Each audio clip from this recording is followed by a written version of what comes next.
Калыкты тейлөө борборуна документтерин тапшырып, жаңы паспорт алып жаткандардын изи суубайт. 3 жума мурун ички жана сырткы паспортко тең документтерин тапшырган Мирзахит Базарбаев паспорттарын алууга келген. Бирок чет өлкөгө чыгуучу паспортун ала алган жоктугун билдирет. Ооба, экөөнүн тең бир убакта тапшырдым. 3 жума болуп калды.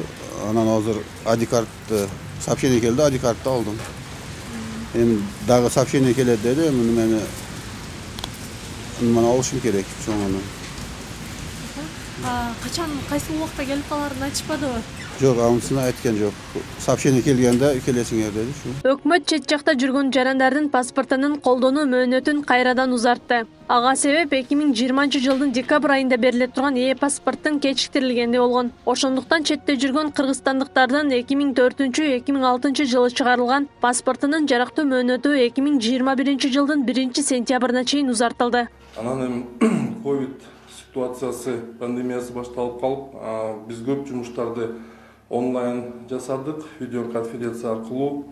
Анан мүмкүнчүлүк болоор менен биз 2020-жылдын сентябрь айында Германияга барып, ошонун үлгүлөрүн бекитип бергенбиз. Жаңы үлгүдөгү паспорттун убагында берилбей калгандыгына пандемия себеп болгондугу айтылат.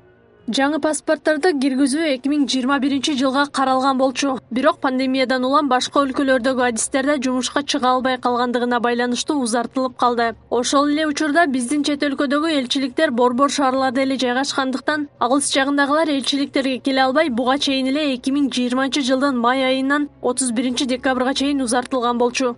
Белгилей кетсек, жаңы паспорттардын артыкчылыгы коргоочу 30 элемент камтылып, электрондук чип жайгашкан. Ошондой эле заманбап материалдар менен жасалып, жеке маалыматтар лазердик технология менен жазылат. Бардык талаптарга жана эл аралык авиациянын стандарттарына жооп берет. Уважаемые друзья, вот вы можете посмотреть вид нашего паспорта в нашей презентации.